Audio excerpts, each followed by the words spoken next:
Good evening. Pro-Charter Change Group People's Initiative for Reform, Modernization and Action or PIRMA denies allegations of buying the signatures it's been gathering for constitutional reform.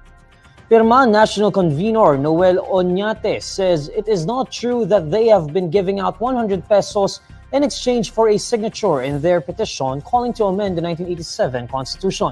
Under Republic Act number 6735 or the Initiative for Referendum Act, PIRMA needs to collect more than 8 million signatures, equivalent to 12% of the country's registered voting population, in order to fortify its Chacha petition. A quick calculation shows that giving out 100 pesos per signature to over 8 million Filipinos would cost at least 800 million pesos. But Oñate calls the bribing allegations ridiculous. He also explains that PIRMA gets its funds strictly from the contribution of its volunteers. He likewise stresses that PIRMA is a private group, further denying that they are dangling government cash aid in exchange for signatures. Oñate's statements stem from allegations that his group's ongoing signature campaign for amending the 1987 Constitution uses money and the promise of government subsidies to convince people to sign the petition. Health Undersecretary and spokesperson Eric Tayag says 1 out of 12 water sources in Baguio City has tested positive for contaminants.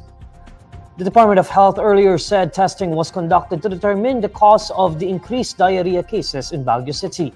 However, Tayag says the Department of Health has no information on the location of the contaminated water source, as the Baguio City Health Office is yet to complete testing and send a full report. The DOH official notes that there is also no information yet on the type of contaminant found in the water, as the water samples are only tested to see if they are contaminated or not. According to Tayag, the Baguio City Health Office is still waiting for the results of tests conducted on 3 more water sources. Batangas Congressman Ralph Recto has been selected as the next chief of the Department of Finance. In an interview with Abante Teletabloid, former Batangas Congresswoman Vilma Santos Recto says her husband is set to take his oath as the new Finance Secretary on Friday, January 12 at Malacanang. Santos Recto says her husband was selected for the post for being a good economist. Recto will be taking over from incumbent Finance Secretary Benjamin Jokno. Recto is currently one of the deputy speakers of the House of Representatives. He also previously served as a senator for 3 terms. Sandiganbayan denies the bid of Iloilo 1st District Representative Janet Garin to quash the graft complaints filed against her and former Department of Health officials regarding the alleged realignment of public funds to purchase anti-dengue vaccines. A resolution from Sandiganbayan's 2nd Division dated January 10 deliberated 4 motions to quash, including that from former Health Secretary Garin. All 4 more motions were denied because Sandiganbayan says the allegations in the graft and technical malversation cases were sufficient.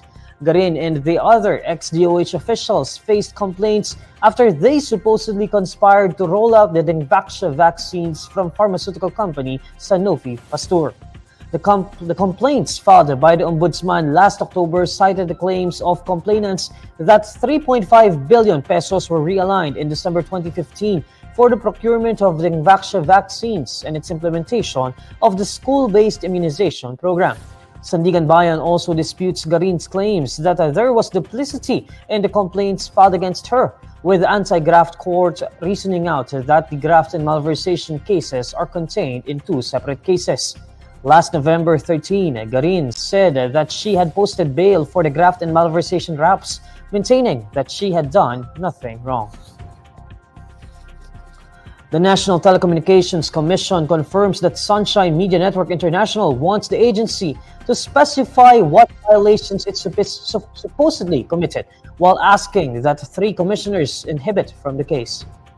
In a statement on Thursday, NTC says the hearing was held last January 4 to discuss the suspension order handed against SMNI, which operates under the business name Swara Sug Media Corporation. During the hearing, SMNI asked that 3 members of the commission inhibit from the case.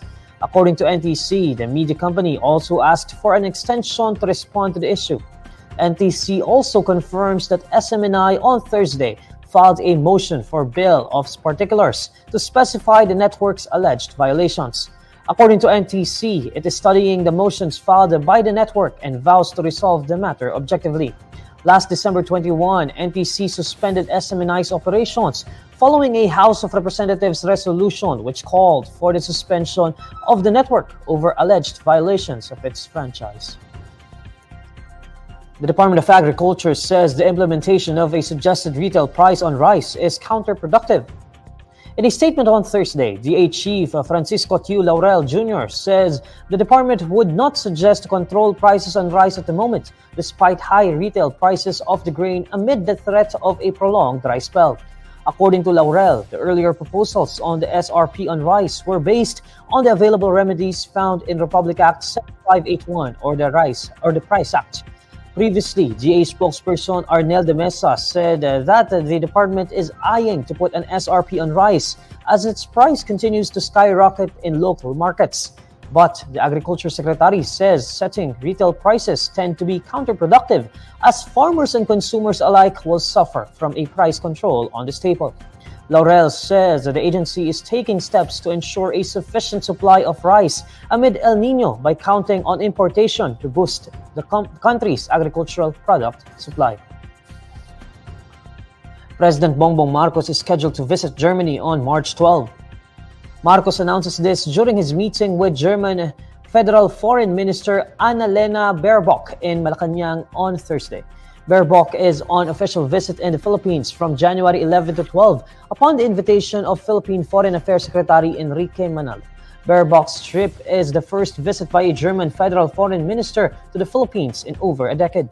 The Department of Foreign Affairs earlier said her visit is part of her official travels to the Middle East and Southeast Asia. Here's the latest roundup of today's top stories. Pro-charter change group Irma denies buying signatures it's been gathering for constitutional reform. Health Undersecretary and spokesperson Eric Tayag says 1 out of 12 water sources in Baguio City has tested positive for contaminants. And SMNI asks NTC to specify details of violation it allegedly committed and for 3 commissioners to inhibit from the case. And these are the stories you need to know today. I'm Neil Mercado. Follow INQUIRER.net on Facebook, X, YouTube, TikTok, Instagram, and Reddit. For more stories, visit INQUIRER.net. Good evening.